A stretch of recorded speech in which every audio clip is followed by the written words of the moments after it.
있습니다. 사랑하는 사람이 상을 당했다고 하면 그 장례가 끝나기 전에 찾아뵙고 위로하고 또 조문을 해야 되는 것인데, 행여 이제 소식을 듣지 못하거나 또는 개인의 사정에 의해서 문상을 하지 못하면 후에 그 친구를 만나보기가 참 어려운 것이지요. 우리 사람에게는 이렇게 자기 때를 잘 지켜야만 인간답게 또 서로 좋은 관계를 유지하면서 살아갈 수 있습니다. 3월을 시작하면서 영추나 꽃이 우리 주차장 마당에 피고 이제 봄꽃이 막 피어나게 될 것입니다. 성급해서 꽃을 찾아갔지만 아직 꽃을 만나지 못하는 그런 분들도 있더라고요. 우리 고병구 장로님 가정 고센농원에는 이미 나무 전지를 다 하셨을 겁니다. 부지런한 농부는 이 때를 놓치지 말아야 풍성한 수확을 누릴 수 있습니다. 우리 고센농원이 지금까지 많이 투자를 하고 여기까지 왔는데, 올해는 그 투자한 것에 조금 이렇게 하나님께서 보상을 해주시고 또 많은 수확을 거두게 될 줄로 믿고, 여러분들도 같이 좀 기도하시면서 축복해 주시기 바랍니다. 여러분, 먹은 게 있지 않습니까? 어느 교회에서 1년에 5주를 배가 부르도록 교회당에서 그 복숭아를 드셔서 우리 교우들의 볼살은 복숭아살 아닙니까? 이렇게 하나님의 은혜를 잊고 살아가는데요. 고센농원이 때를 놓치면 수확이 날 수가 없습니다.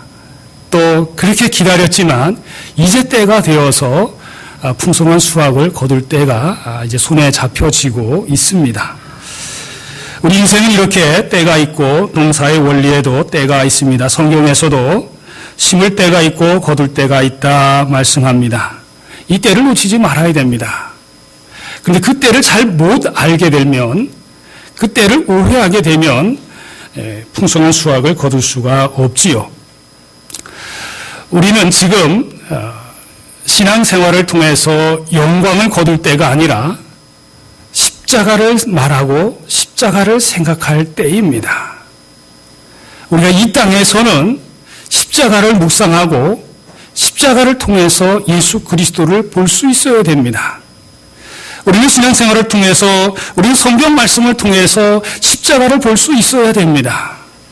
그 십자가를 보기 이전에 먼저 영광을 바라고 먼저 하나님이 주시는 복을 바란다고 하면 하나님을 곤란하게 하는 일일 것입니다. 그렇습니다. 신앙이 없을 때에는 먼저 그것을 바랄 수도 있습니다. 어린아이 같이. 수고하지 않고 열매를 바랄 수도 있습니다. 그러나 성경을 통해서, 예배를 통해서 하나님을 알아간다고 하면, 예수 그리스도를 만나게 된다고 하면, 십자가가 먼저이구나, 지금의 때는 십자가이구나, 그렇게 깨달을 수밖에 없습니다. 십자가는 영광을 거둘 때가 분명히 있습니다. 예수님이 십자가에 죽으시고 다음에 영광을 거두셨습니다. 십자가가 영광으로 나아가는 길이었습니다. 오늘 우리에게도 역시 마찬가지입니다. 십자가를 통해서 우리는 예수님을 만날 수 있고, 십자가를 통해서야만 예수님을 바르게 할 수 있습니다. 그래서 오늘 우리는 십자가에 주목하는, 십자가에 초점이 맞춰지는 그런 삶을 우리 함께 살아가기를 원합니다. 예수님의 33년 지상 생애는 영광의 때가 아니라 십자가를 향해 나아가는 때였습니다. 거둘 때가 아니라 심을 때였습니다.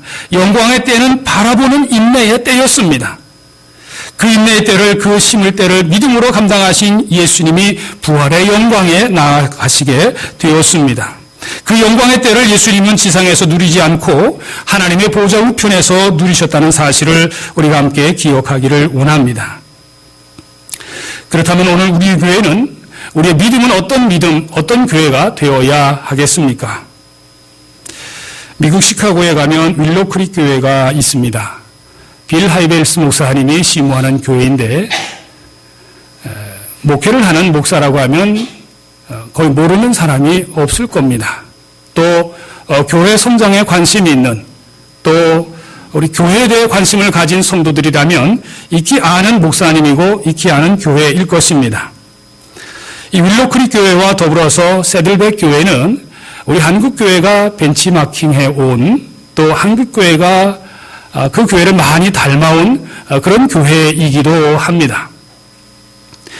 요즘에는 조엘 오스틴 목사님의 레이크우드 교회가 많이 성장을 했다고 합니다. 수적으로는 이 조엘 오스틴 목사님 심호하는 교회가 더 많다고 하는데요. 사실 그 영향력에 있어서는 윌로크릭 교회를 능가하지 못하고 있습니다. 거의 윌로크릭 교회는 우리 한국 교회에 있어서 그대로 본받아야 되는 그런 교회처럼 한 10년 전까지만 해도 그렇게 인식되어져 왔고, 사실은 지금도 미국을 여행하게 되면 목사님들은 반드시 윌로크릭 교회를 다녀오는 그런 정도의 교회라 할 수 있습니다. 근데 수년 전에 이 교회에서 심호하는 그 그렉 허킨스 목사와 또 콜리 파킨슨 목사가 교회에 대해서 연구를 하게 됐습니다. 동역자들인데 그들이 32년간 지내온 이 윌로크릭 교회에 나아가는 그 목회의 방향, 그 방향과 또 그 교회가 진행하고 있는 이 프로그램들에 대해서 면밀히 조사를 해봤습니다. 그래서 3년간 조사를 하게 됐는데 1만 명이 넘는 사람들을 대상으로 조사를 했습니다. 그래서 이 교회는 정말로 세계 교회가 닮아가기를 원하는 그런 교회였지만 이 교회를 스스로 분석을 해봤는데요. 영적 변화에 초점을 맞춰서 교회를 조사했습니다. 수적으로는 성장해 왔는데 과연 우리 교회 가운데 참 제자를 양성하는 데 있어서 어떻게 우리가 평가할 수 있겠느냐, 그렇게 교회를 바라보게 되었습니다. 일종의 보고서 형식을 띈 그런 글을 내놓았고 그것을 책으로 엮어내놨습니다. 실제로 120명을 1대1로 면담을 하고 그렇게 조사한 내용이었습니다. 구도자를 위한 예배, 예수를 믿기 원하는 사람들의 초점에 맞춰진, 어떻게 보면 큰 교회를 평가하는 것이 참 조심스러운 일이기는 합니다만은 구도자를 향해 열린 예배 형식을 취했던 그런 교회의 형태들, 그래서 우리나라에도 많은 교회들이 그 구도자를 위한 예배, 열린 예배, 그래서 막 사람들의 감성을 불러일으키는 그런 예배, 여기에 초점이 맞춰졌던 이 예배가 이제는 반성의 시대를 맞이하고 있다는 것입니다. 사람을 모으는 데는 성공했지만 정말로 그들이 그리스도인으로 거듭나고 그리스도인으로 성숙해 갔느냐에 대해서는 그들이 의문을 던지게 되었다라는 것입니다. 여기에 대해서 빌 하이벨스 목사님도 동감을 하고 그 책이 세상에 나왔습니다. 많은 교회들이 바로 그런 교회를 벤치마킹하고 따라가는 그런 대세 가운데서 우리가 다시 한번 생각해 볼 수 있는 그런 하나의 사건이 되었습니다. 자, 과연 우리의 예배가 사람들이 모여올 수 있는, 사람들에게 초점이 맞춰진, 사람들이 그저 빨려들 수 있는 그런 예배, 그런 문화가 풍부한, 그런 사람들의 감성을 자극하는, 그래서 감동하고 그래서 눈물을 흘리며 찬양하고 그래서 열광하는 그런 예배의 형태, 물론 이것이 그 자체가 잘못된 것은 분명히 아닙니다. 예배를 통해서 감동해야 되고 예배를 통해서 하나님 앞에 온전히 헌신해야 되는 것 맞습니다. 잘못됐다는 것이 아닙니다. 그러나 정말 중요한 것은 성도들이 원하는 교회가 아니라 하나님이 원하는 교회라고 하는 것입니다. 사람의 교회가 아니라 하나님의 교회가 되어져야 된다는 것입니다. 그런 측면에서 윌로크릭 교회가 32년의 사역을 돌아본 것은 참 귀한 일입니다. 정말 우리 교회가 하나님이 원하시는 교회인가? 정말 내가 하나님이 원하시는 모습으로 지금 변화되어 있는가, 변화되어 가고 있는가 하는 것은 오늘 우리가 질문해야 될 아주 중요한 문제입니다. 우리 잘못하면 사람들이 좋아하는 교회, 사람들이 원하는 교회, 내가 원하는 교회, 내가 원하는 하나님으로 오해할 수 있다라는 것입니다. 그래서 우리는 십자가에 집중해야 합니다. 그래서 우리는 십자가의 말씀에 귀를 기울여야 합니다. 십자가의 도가 무엇입니까? 십자가의 도는 십자가의 말씀입니다. 예수 그리스도가 십자가를 지셨고 그 십자가를 통해서 하나님의 구원을 이루셨다고 하는 말씀입니다. 이 말씀에 우리는 귀를 기울여야 합니다. 십자가의 말씀이 무엇입니까? 십자가는 예수님의 죽으심의 상징입니다. 여러분 앞에 보이는 이 십자가처럼 매끈한 십자가가 아닙니다. 피로 얼룩진 십자가였습니다. 그 십자가에서 인류를 구원하신 그 하나님의 사랑을 전하는 말씀이 십자가의 도요, 십자가의 말씀입니다. 십자가는 극형의 사형대입니다. 가장 고통스럽고 가장 수치스럽고 가장 오열할 수 있는 그런 사람의 죽음의 형틀입니다. 가장 악한 사람들을 죽이는 그 사형틀이 십자가입니다. 얼마 전 IS에서 인지를 화형으로 처했던 적을 우리가 확인하고 온 인류가 분노했습니다. 이것은 사람이 할 일이 아닙니다. 사람의 죽음은 사실 경건한 것입니다. 여러분, 우리 가족의 죽음을 어떻게 보내드리고 싶습니까? 정말 편안하게 하나님의 나라로 입성하는 그 아름다운 자리에 사랑하는 가족들이 지켜보는 가운데서 이렇게 환송해 드리는 그런 자리가 죽음의 자리가 아닙니까? 죽음의 자리는 누구나 다 경건해지는 법입니다. 그 죽음이, 그 예수 그리스도의 십자가의 죽음이 바로 십자가 말씀이고 십자가의 도입니다. 십자가의 도는 예수님의 십자가의 죽음이 하나님의 구원이라는 사실을 전하는 그런 말씀, 그것이 십자가의 도입니다. 그런데 예수님은 어떻게 십자가에 못 박아 죽였습니까? 사람을 재판하고 그에게 죄를 씌우고 죽이는 데는 시간이 필요합니다. 그런데 예수님을 십자가에 못 박는 데는 24시간이 지나지가 않았습니다. 아니요, 12시간이 지나지가 않았습니다. 목요일 저녁에 예수님을 제사장들에게 넘겨주고 그 밤에 재판이 이루어지고 그 아침에 9시에 예수님을 십자가에 못 박았습니다. 일사천리로 이루어졌습니다. 이것은 재판이 아닙니다. 그것도 십자가에 죽이는 그 극형을 그 단시간 내에 처리한다고 하는 것은 인류 역사에 있어서 가장 모순된, 가장 있을 수 없는 그런 재판이었고 그런 사형이었습니다. 교회는 바로 이런 예수 그리스도의 십자가의 죽음에 근거하여 세워졌습니다. 예수 그리스도의 십자가를 뒤로 한 교회는 교회라고 해도 교회가 될 수 없다는 겁니다. 십자가의 도가 말해지지 않는 교회는 그리스도의 교회가 아닙니다. 귀에 즐거운 말씀이 아니라 십자가의 말씀이어야 합니다. 십자가의 말씀에 귀를 기울여야 합니다. 그리스도의 사람은 십자가에 관하여 전하는 말씀, 십자가 말씀을 통하여 인류가 구원받는 진리에 귀를 기울여야 하고 그리스도의 교회는 바로 그 십자가의 말씀을 선포해야 합니다.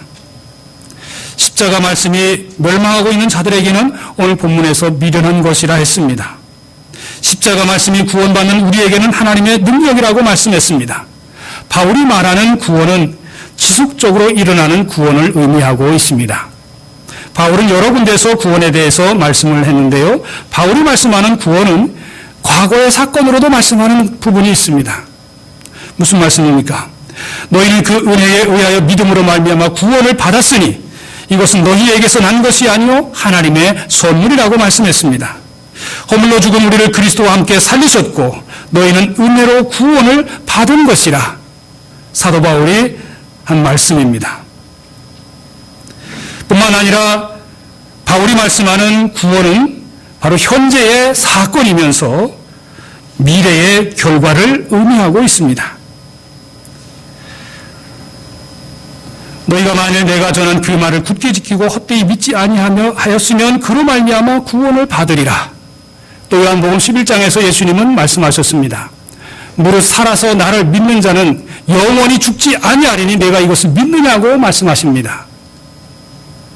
무릇 살아서 나를 믿는 자는 영원히 죽지 아니하리니 하나님의 구원은 과거의 사고로 멈춰진 것이 아니라 현재 진행형으로 이루어져 가고 있는 것입니다. 영원히 죽지 아니한다고 말씀합니다. 이것이 현재적 구원입니다. 앞으로도 그 구원은 하나님의 은혜 가운데 구원의 완성을 향해 나아가게 될 것입니다. 두렵고 떨림으로 너희 구원을 이루라고 바울은 말씀하고 있습니다. 너희가 만일 내가 전한 그 말을 굳게 지키고 헛되이 믿지 아니하였으면 그로 말미암아 구원을 받으리라. 미래의 사건으로 말씀하고 있습니다. 그러면 이제 우리가 그의 피로 말미암아 의롭다 하심을 받았으니 더욱 그로 말미암아 진노하심에서 구원을 받을 것이니 미래적 사건으로 말씀하고 있습니다. 무슨 말씀입니까?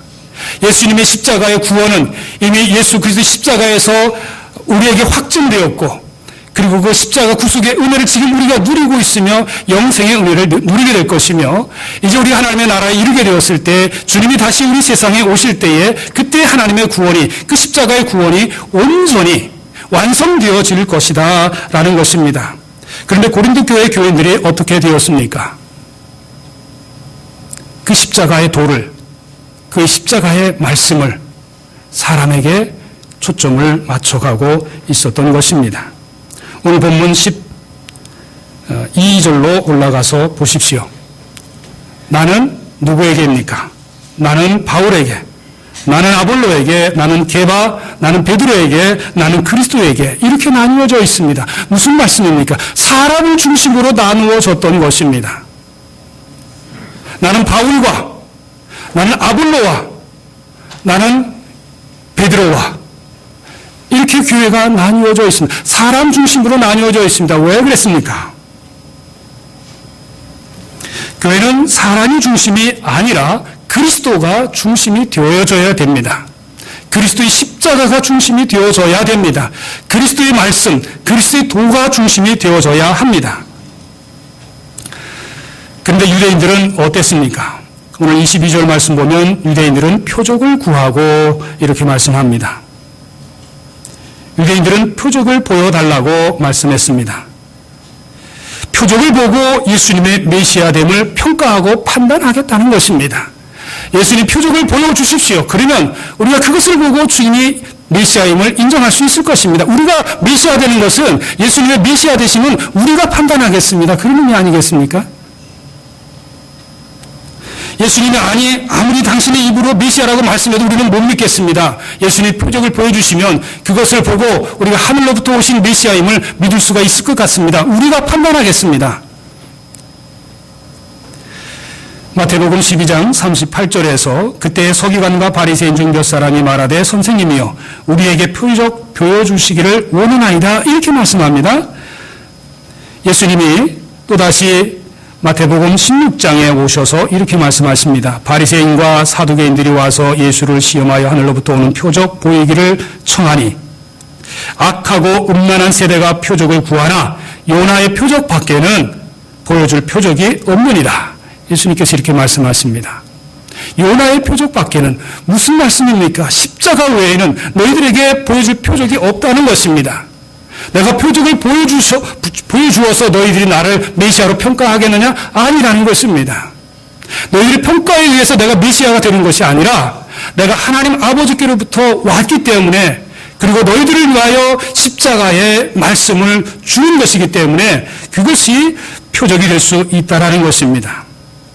유대인들은 하나님이 메시아를 보내셔서 이스라엘을 구원하실 때는 권능 가운데 오시리라고 그렇게 믿었습니다. 유대인들이 바라는 메시아는 십자가를 지는 메시아가 아니었습니다. 십자가에서 죽으시는 메시아가 아니었습니다. 그들이 바랐던 메시아는 로마군을 그들의 땅에서 축출하고 그들에게 자유를 되찾아주는 장군 같은 슈퍼 장군 같은 그런 메시아를 그들은 원하고 그래서 표적을 바랐던 것입니다. 그런 그들에게 십자가 말씀은 기대를 채우기에는 천부당만부당한 말이었습니다.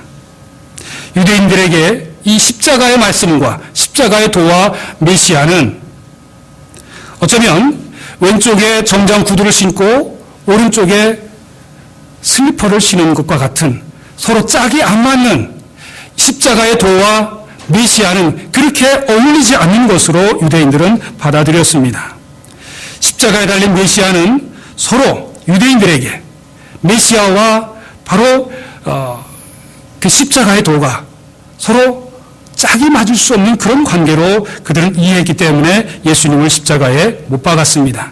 순교한 메시아는 그들에게 받아들이기 어려운 말씀이었습니다. 십자가에 달린 것은 극형의 처형 방법이었다는 것이 문제를 더욱 크게 만들었습니다. 물론 유대인들에게입니다. 이 처형틀은 특히 굴욕적이었습니다. 유대인들은요, 노예들이나 로마의 적군들이 벌거벗은 몸으로 나무로 된 말뚝인 이 십자가에 매달려 서서히 죽음의 고통을 당하는 것을 보지 않기 위해서 눈을 종종 가렸습니다. 어찌 그 십자가를 바라볼 수 있었겠습니까? 특히 그 십자가가 자신의 가족이었다고 하면 바로 그런 치욕스러운 것이 바로 유대인들에게 십자가였습니다. 그래서 유대인들에게는 십자가가 어리석은 것이다. 신명기 21장 23절 말씀에서 율법에서 이렇게 말하고 있습니다. 그 시체를 나무 위에 밤새도록 두지 말고 그날에 장사하여 내 하나님 여호와께서 내게 기업으로 주시는 땅을 더럽히지 말라. 나무에 달린 자는 하나님께 저주를 받았느니라. 이 말씀으로 그들은 예수 그리스도의 십자가의 도를 이해할 수가 없었습니다. 그러나 그것은 유대인들에게나 헬라인들에게나 하나님의 지혜요 능력이었다는 사실을 바울은 오늘 말씀 가운데서 저와 여러분들에게 주고 있습니다. 이처럼 하나님의 저주를 받은 사람이 어떻게 그들을 구원하는 분이 될 수 있을까? 여기에 유대인들은 주저앉아 있었습니다. 그래서 유대인들에게 십자가는 치욕이요 어리석은 것이었습니다.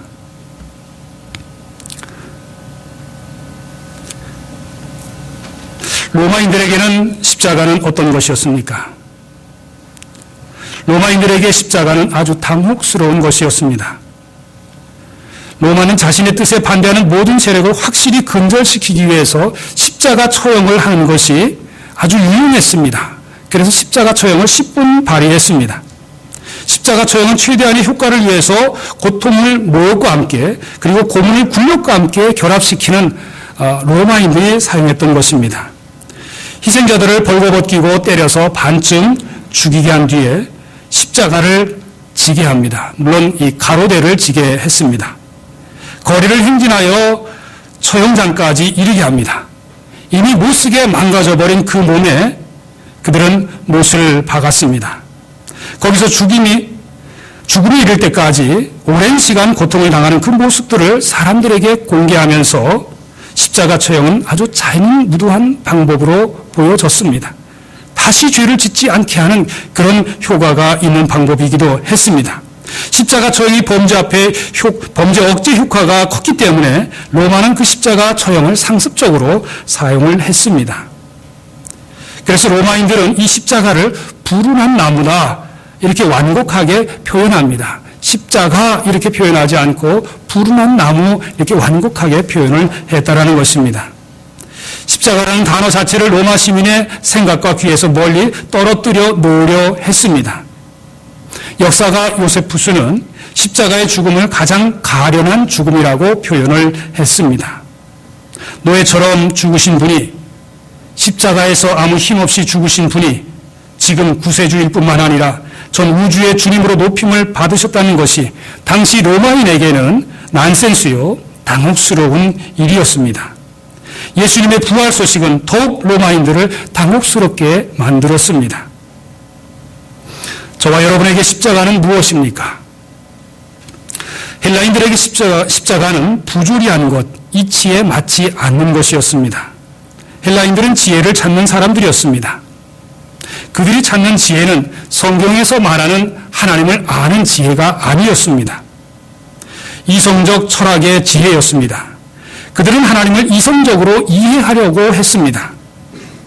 하나님을 논증에 의해 입증하고 그렇게 하나님을 알고자 했습니다. 그들은 하나님을 믿기보다 하나님을 판단하고 이해하려 했습니다. 헬라인들의 기준에 의하면 십자가의 말씀은 극도로 어리석은 것처럼 보였다는 것이죠. 하나님이 인간의 육신을 입고 나타나시며 그처럼 야만적이고 순진한 십자가 방식으로 세상을 구원하겠다고 주장하는 것을 그들은 도저히 받아들이고 이해할 수 없었습니다. 논리적 설명이 불가능한 일이라 그들은 믿을 수 없다는 입장이었죠. 그러나 부르심을 입은 우리에게 십자가는 하나님의 지혜요 능력입니다. 구원받는 우리에게는 십자가가 하나님의 능력이라고 오늘 18절에서 말씀합니다. 그리고 24절 말씀에서 오직 부르심을 받은 자들에게는 유대인이나 헬라인이나 그리스도는 하나님의 능력이요 하나님의 지혜라고 말씀합니다. 유대인들에게 지옥의 십자가는 하나님의 영광을 드러난 최대의 복된 소식이었습니다. 로마인들에게 당혹스러움의 십자가는 하나님의 위험 있는 사랑이었습니다. 헬라인들에게 어리석음의 십자가는 인간이 추구할 수 있는 최대의 지혜였습니다. 예수님의 십자가는 지상 최대의 역설이고 인간의 생각을 뒤집었습니다. 하나님의 권능은 약함으로 나타나신 겁니다. 유대인들이 바랐던 것처럼 표적으로 하나님의 권능을 나타내신 것이 아니라 약함으로 그 권능을 나타내셨습니다. 도저히 있을 수 없는 일이 그들에게 일어났습니다. 25절 말씀입니다. 하나님의 어리석음이 사람보다 지혜롭고 하나님의 약하심이 사람보다 강하니라. 바로 이 말씀입니다. 하나님을 판단하려던 그들의 지혜는 무지를 드러내고 말았습니다. 세상은 자기 중심적 생각으로 삶을 살지만 하나님은 자기를 부인하는 분이셨습니다. 예수 그리스도는 자기를 부인하셨습니다. 하나님의 계획은 심오했습니다. 하나님은 어리석음과 약함의 자신을 온전히 내주셨습니다.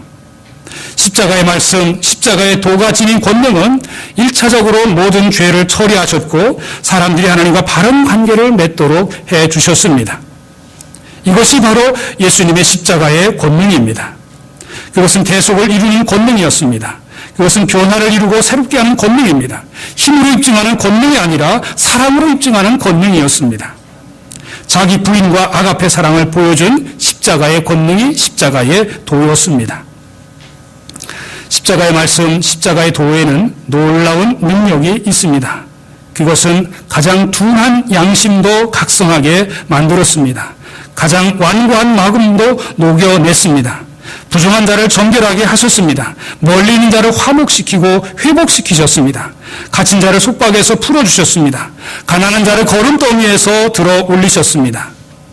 십자가의 도는 약한 자를 강하게 하셨습니다.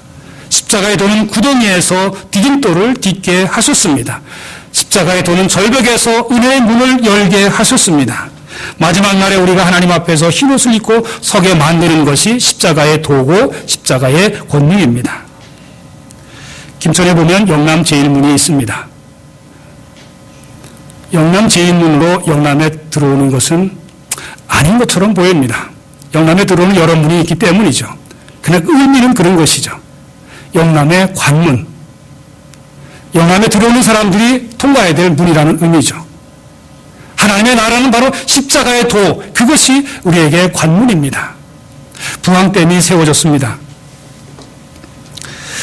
부항댐의 물이 어디로 흘러야 됩니까? 부항댐에 고여진 물은 댐 수문을 통해서 통과해야만 합니다. 그리스도인은 십자가의 도를 벗어나서는 하나님께 이를 수 없습니다. 십자가의 도가 우리 인생의 댐의 수문과 같습니다. 십자가의 도가 영남 제1문의 역할과 같습니다. 여러분 오늘 예배당을 나설 때에도 주의 문을 반드시 통과하셔야 됩니다. 앞문으로 나가지 마십시오. 십자가의 문으로 나가셔야 됩니다. 십자가의 도에